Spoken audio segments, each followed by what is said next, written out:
Camp બહુ સરસ છે એવું આપણે નથી કહેતા. આ આજુબાજુના ગામની વસ્તી અને આજુબાજુના ગામના લોકો કહે છે.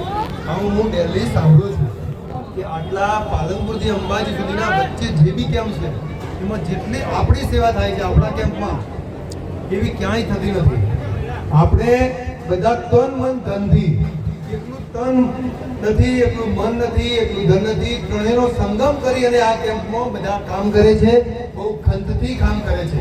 છેલ્લા 20 વર્ષથી આપણે બધા એક સાથે અને આ રીતે જે માતાજીના ભક્તોની સેવા કરીએ છીએ ખરેખર અવિસ્મરણીય છે. અને મને એવું લાગે છે કે ભગવાન માતાજી જે આ લોકો સેવા કરે છે એમને બહુ ખૂબ આપે.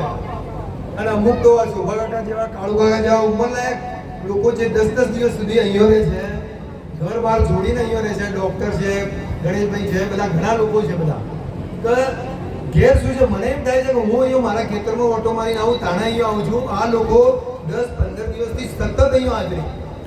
આપણા પેલા ભાઈ 4-5 લોકો તો બધાના હાથ પગ દબાવતા હતા ત્યાં કમ્પ્લીટ. એટલે એવું લાગે કે સારું આટલું તો સેવા કરવી એ બહુ મહાન છે. એટલું જમાડવું એ મહત્વનું નથી. અને ભગવાન એમને સુખ શાંતિ આપે, એમને પૂરો ફાલે, એમનું સારું થાય અને આ કેમ્પ અવિરત ચાલતો રહે.